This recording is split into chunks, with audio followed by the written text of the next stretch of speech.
the ancient kingdom of Taraluma, renowned for its sprawling lands and vibrant culture, ruled a wise and just king named Azu.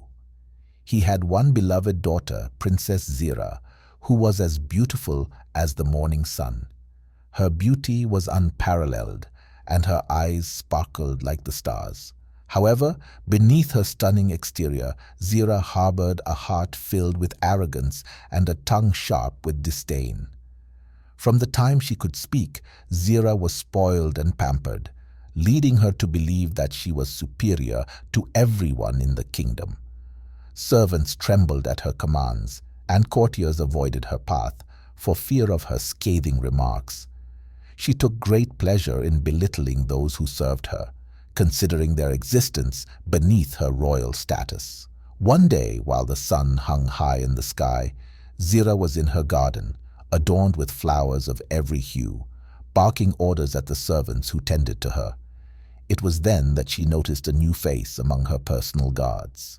Tall and sturdy, with a countenance that spoke of bravery and honor, he stood out from the rest. His name was Akila, a young man of humble origins who had risen through the ranks due to his unwavering loyalty and skill. Zira's eyes narrowed as she approached him, her voice dripping with disdain. "Who are you to stand so proudly in my presence?" she demanded. Akila bowed respectfully, but met her gaze with a steady look. "I am Akila, Your Highness. I have been assigned to protect you," Zira scoffed. "Protection? From whom? Certainly not from the likes of you.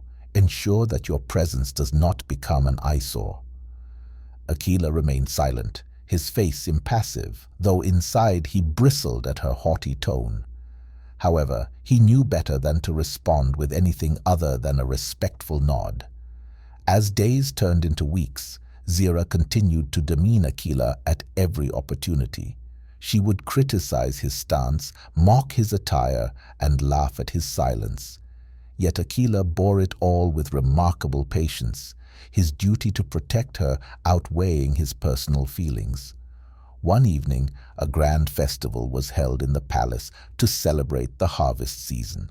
The kingdom's subjects gathered to partake in the festivities, and Zira, adorned in her finest garments, was the center of attention. She reveled in the admiration, oblivious to the whispers that trailed her path, whispers of her arrogance and the discontent among the people. During the feast, a group of entertainers performed a traditional dance that captivated the audience. Zira watched, her interest piqued, but her pleasure was short-lived as she noticed one of the dancers stumble. She seized the moment to ridicule the dancer, her laughter echoing through the hall. "Even a commoner can dance better than you," she jeered, causing the dancer's face to flush with embarrassment. Akila, standing nearby, clenched his fists at her unkindness. He could bear her insults directed at him, but seeing her belittle an innocent performer stirred something within him. Despite his position, he felt a growing disdain for the princess he was sworn to protect. That night, as the festivities continued, a sudden commotion arose. A group of bandits had breached the palace walls, intent on causing mayhem. The guards, including Akila, sprang into action, fighting off the intruders with valor. Amidst the chaos, Zira found herself cornered by one of the bandits. Her fear was palpable, and for the first time, she felt the vulnerability of her situation. Just as the bandit was about to strike, Akila appeared, sword in hand, and engaged the attacker. With swift and precise movements, he subdued the bandit and ensured Zira's safety. As the last of the intruders were captured, Akila turned to the princess, expecting a word of thanks, but her face was a mask of anger. "How dare you allow these ruffians to get so close to me?" she spat, her voice laced with venom. "You call yourself my protector?" Akila's patience snapped. "I have done nothing but protect you, Your Highness, despite your relentless cruelty. Perhaps it is time you reflected on why so many harbor ill will towards you." Zira's eyes widened in shock at his audacity. No one had ever spoken to her in such a manner. She opened her mouth to retort, but words failed her. Akila turned and walked away, leaving her standing alone. In the days that followed, Zira's thoughts were plagued by Akila's words. She began to notice the way people avoided her, the reluctance of the servants, and the lack of genuine affection from those around her. Her father had often tried to counsel her on kindness and humility, but she had always dismissed his words.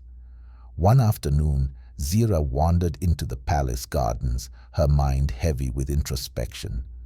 She found herself near a secluded spot where Akila was practicing with his sword.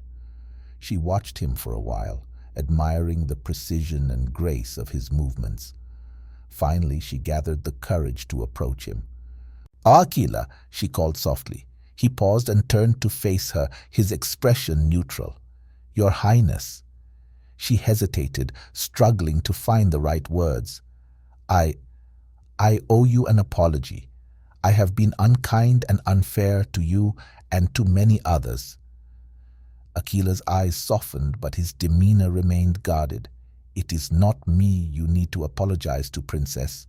It is the people of this kingdom who bear the brunt of your actions." Zira nodded, tears welling in her eyes. "I want to change, but I do not know where to begin." Akila regarded her for a moment before speaking. "Change begins with recognizing the worth of others and treating them with the respect they deserve. It is not enough to say you will change, you must show it through your actions." Determined to prove herself, Zira began to make amends. She started by treating the servants with kindness, thanking them for their work and helping where she could. She spent time with the people of Taraluma, listening to their concerns and learning about their lives. Slowly but surely, her demeanor softened, and her arrogance gave way to genuine humility. Akila observed her transformation with a cautious heart. He admired her efforts, but was wary of her sincerity. He continued to perform his duties, maintaining a professional distance. One evening, as the sun set over the horizon, casting a golden glow over the kingdom, Zira approached Akila once more. "May I join you for a walk?" she asked. Akila nodded, and together they strolled through the palace grounds in silence. After a while, Zira spoke. "Akila, I have come to realize that true nobility is not in one's birth, but in one's actions. You have shown me the strength of character and the importance of humility. I am deeply sorry for the way I treated you." Akila looked at her, seeing the sincerity in her eyes.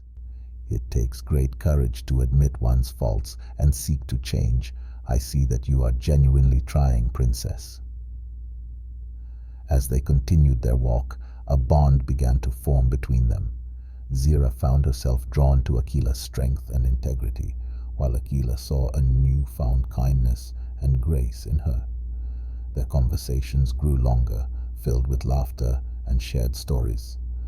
One day, Zira summoned the courage to confess her feelings. "Akila, I have come to admire you deeply. Your patience, your bravery, and your unwavering sense of duty have captured my heart. I know I have much to prove, but I wish to be worthy of your affection." Akila was taken aback by her confession. He had seen her transformation, but he never imagined she would harbor such feelings for him. "Your Highness, I am honored by your words. However, love is not something to be won through proving worth. It is born from mutual respect and understanding." Zira nodded, her heart pounding.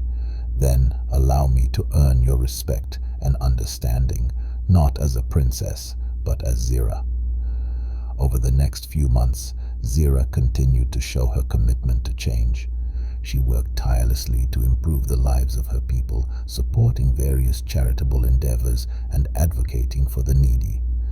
Her genuine efforts won the hearts of the people, and they began to see her not as an arrogant princess, but as a compassionate leader. Akila, too, found his feelings for Zira growing. He admired her resilience and determination, and he began to see her not as the spoiled princess he once guarded, but as a woman of great strength and beauty. One evening, As they walked together under the starry sky, Akila took Zira's hand in his. "Zira, your journey has been remarkable. You have shown true nobility of spirit, and I am proud of the woman you have become. My heart has grown to love you deeply." Tears of joy filled Zira's eyes as she embraced Akila. "I love you too, Akila. Thank you for guiding me and helping me see the true meaning of nobility." Their love blossomed, but without the blessings of King Azu, who had other plans for his daughter.